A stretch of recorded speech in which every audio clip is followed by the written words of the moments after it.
Into the inland Northwest. We know you feel it every day. There's supposed to be 48,000 more people moving in by 2030. That's according to the Spokane Association of Realtors. While growth is good, the city is severely short on housing. And from 2010 to 2019, more than 30,000 homes should have been built, but weren't. Homes are harder to come by, but office spaces are sitting empty. Esther Bauer breaks down how these vacancies won't be easy to fill with housing options.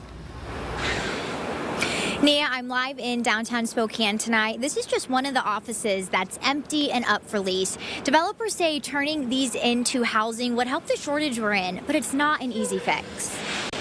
The remodel and conversion of older buildings is just a much more difficult game. A difficult game not all developers want to play because changing over empty offices to new housing isn't straightforward. It's tough to change uses in buildings.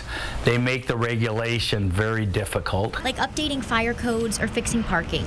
But in a housing crisis, it's a possible solution. It's a good thing to look at because you have a lot of the same features that you're going to need in housing inside of office spaces. I definitely think the housing shortage can be solved by conversion of office buildings and older buildings to residential, and that is happening. Dave Black says only about half of his offices have workers in them. He expects to see some of his office leases run out as companies rely on remote options.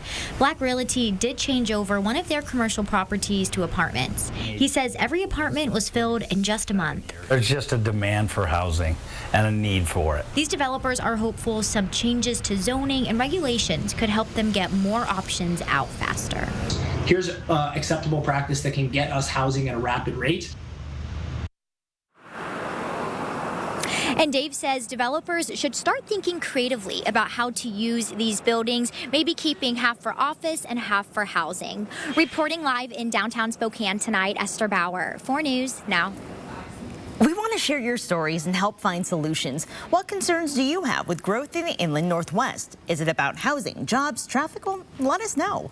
You can share them on KXLY.com/packedin and join the ongoing conversation on how to work through this community issue.